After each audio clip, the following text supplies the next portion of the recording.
becomes an act of letting go.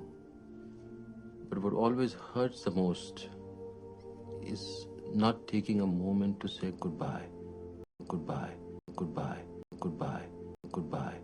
मुझ में उतर गया है वो सरतान की तरह। नाजरीन, फिल्म स्टार इरफान खान से तो आप सब वाकिफ़ होंगे, लेकिन आज हम आपको उनकी शख्सियत का एक अलग ही रूप दिखाएंगे। आज वो हमारे साथ इस दुनिया में मौजूद नहीं, लेकिन हम आपको बताएंगे कि उन्होंने अपनी ज़िंदगी कितनी अच्छी गुजारी। लेकिन वीडियो शुरू होने से पहले आप सबसे दरख्वास्त है कि अगर अभी तक आपने हमारा चैनल सब्सक्राइब नहीं किया तो चैनल को सब्सक्राइब कर लें और वीडियो को लाइक और शेयर ज़रूर करें। 7 जनवरी को जयपुर के एक नवाब घराने में पैदा होने वाले इरफान खान अपनी वालदा के बहुत चहीते थे। उनके वालिद और वालदा ये बात नहीं जानते थे कि एक रोज़ उनका बेटा बड़ा होकर सिर्फ उनका ही नहीं बल्कि दुनिया भर का चहीता बन जाएगा। उनकी वालदा को घर के कामकाज के लिए कोई परेशानी न थी क्योंकि कई नौकर मौजूद थे, लेकिन उनका लाडला बेटा मीठी रोटी सिर्फ उनके हाथ की बनी खाता था। इरफान खान के 2 भाई और 1 बहन थे, लेकिन उनकी वालदा को अपने इस बच्चे से बहुत मोहब्बत थी। इरफान खान जहां पढ़ाई में अच्छे थे, वहीं उन्हें क्रिकेट का भी बहुत शौक़ था। उनका शुमार फर्स्ट क्लास क्रिकेट के नए लिखारियों में भी हो गया था, लेकिन फिर कुछ वजूहात की बिना पर वो क्रिकेट को अपना प्रोफेशन ना बना पाए। और बनाते भी कैसे, उन्हें तो अपनी अदाकारी के ज़रिए दुनिया में अमर होना था। क्रिकेट से तवज्जो हटी तो उन्हें अदाकारी का शौक़ चढ़ाया, जिसके लिए उन्होंने दिल्ली में मौजूद नेशनल स्कूल ऑफ ड्रामा में दाखिला लेने का सोचा। जब ये बात उन्होंने घर पर बताई तो उनकी वालदा के अलावा किसी को इस बात पर एतराज़ न हुआ, और वालदा को भी सिर्फ इस बात पर एतराज़ था कि किस तरह इरफान को दिल्ली भेजें। लेकिन फिर इरफान खान का शौक़ देखते हुए वो भी अपने लाडले की खुशी में राज़ी हो गईं और यूँ इरफान खान दिल्ली चले आए। अदाकारी सीखने और करने में उन्हें कभी मुश्किल पेश न आई। यहाँ से ग्रेजुएट होने के बाद फ़ौरन उन्हें टीवी में काम मिलना शुरू हो गया। इसी दौरान उनके वालिद का इंतकाल हुआ। वो इरफान खान को तरक्की करते देख ही ना पाए। फिर एक दिन आया, स्टार प्लस के हर ड्रामे, हर टीवी चैनल से इरफान खान की झलक नज़र आने लगी। इरफान खान ने अपनी अदाकारी का लोहा मनवा लिया और इतनी मसरूफियत के बावजूद ऐसा कभी कोई मौका न आया कि वो अपनी वालदा से मिलने जयपुर ना जाएं। ये वो दौर था जब उन्हें फ़िल्मों की ऑफ़र्स भी आने लगी। उन्होंने 1990 में पहली फ़िल्म की। कमर्शियल सिनेमा देखने वालों के साथ साथ उन्हें नाक़दीन ने भी यकसा पसंद किया, लेकिन हीरो के रोग में वो सन 2005 में फ़िल्म रॉग में नज़र आए। इस फिल्म के बाद उन्होंने पीछे मुड़ के नहीं देखा, कामयाबी का मज़ा चखते चले गए, लेकिन दीगर फिल्मी सितारों की तरह उन्होंने कभी भी इस कामयाबी को अपने सर पर सवार ना किया। हमेशा उन्होंने यही कहा कि कामयाबी आनी जानी शय होती है।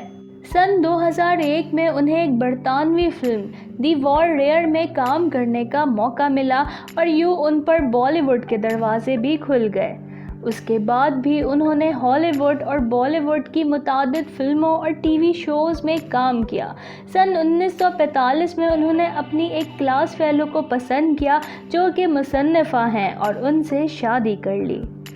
इरफान खान के 2 बेटे हैं जिसके नाम बाबुल और अयान हैं, जबकि मुंबई में उनका एक घर और गाड़ी थी। लेकिन जब भी वो अपनी वालदा के पास जाते थे और उनको साथ लेकर आने की बात करते थे तो वो हमेशा यही कहती थी कि मुझे अपने अकबाई घर में रहना पसंद है। इसलिए इरफान खान वक्त निकाल कर अपनी वालदा से मिलने जयपुर ज़रूर जाते थे। हालांकि जिस कदर तरक्की उन्होंने हासिल कर ली थी, उतनी तरक्की के बाद कोई भी इंसान इस तरह अपनी वालदा से मिलने नहीं जा सकता। ज़िंदगी बड़ी सुबुक रवी से चल रही थी कि मार्च 2018 में खबर आई कि इरफान खान बीमारी के बायस बैरून मुल्क इलाज करवाने गए हैं। कुछ दिनों बाद ये खबर मिली कि उन्हें सरतान जैसे मौजी मर्ज़ ने चुन लिया। عرفان خان تقریباً 1 سال تک لندن میں مقیم رہے اور اس دوران ان کا علاج جاری رہا۔ اپنے علاج کے دوران انہوں نے اپنے ایک قریبی دوست کو کئی خطوط لکھے جس میں انہوں نے اپنی تکلیف کو بار بار ذکر کیا۔ وہ اپنے ان خطوط میں اپنے دوست کے سامنے اپنا دل کھول کے رکھتے تھے، لیکن جب بھی اپنی والدہ سے ویڈیو کال کرتے انہیں کبھی بھی اس بیماری کے متعلق کوئی بات نہیں بتاتے تھے۔ عرفان کو ان کی طبیعت خرابی کا پہلے سے علم تھا، لیکن ان کی اس قدر اچانک سے موت آ جائے گی عرفان خان نے کبھی سوچا بھی نہیں تھا۔ عرفان خان کے لیے اس خبر کو جھیلنا مشکل ہو گیا۔ جو اپنی ماں کا بے انتہا لاڈلا تھا، ان کی شکل بھی نہ دیکھ پایا، نہ ہی انہیں کندھا دے پایا۔ اس پہاڑ جیسے غم کو سنبھالنے کے لیے عرفان خان اکیلا رہ گیا۔ وہ اپنی والدہ کی آخری رسومات تک میں شریک نہ ہو سکا، لیکن ان کے بھائیوں نے ویڈیو کال کے ذریعے انہیں تدفین کا ایک ایک لمحہ دکھایا۔ یقیناً عرفان خان کے لیے یہ غم بہت بڑا تھا، اتنا بڑا تھا کہ 28 اپریل کی رات ان کی طبیعت اچانک بگڑ گئی۔ انہیں ہسپتال کے ICU میں داخل کیا گیا۔ ڈاکٹرز کے مطابق ان کو ذہنی دباؤ ملا ہے۔ انہیں ICU میں صرف ایک لمحے کے لیے ہوش آیا تھا، جو شاید انہوں نے اس صدی کا سب سے تکلیف دہ جملہ بولا، امی مجھے لینے آ گئی ہیں، اور اسی رات ان کا انتقال ہو گیا۔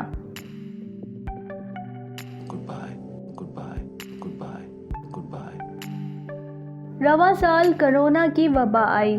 ان کا بڑا بیٹا لندن میں تعلیم حاصل کر رہا تھا، لیکن جیسے ہی اس وبا نے زور پکڑا انہوں نے اپنے بیٹے کو واپس بلوا لیا، اور یہ ایک طرح سے اچھا ہی ہوا، کیونکہ اس کے بعد ہوائی راستے بند ہو گئے۔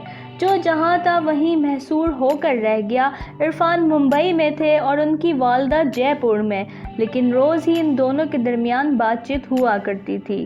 رواں ماہ سے ان کی والدہ کی طبیعت کافی خراب چل رہی تھی، اور 25 اپریل 2020 کی صبح عرفان کی والدہ کی طبیعت اتنی بگڑ گئی کہ دوپہر میں ہی ان کا انتقال ہو گیا۔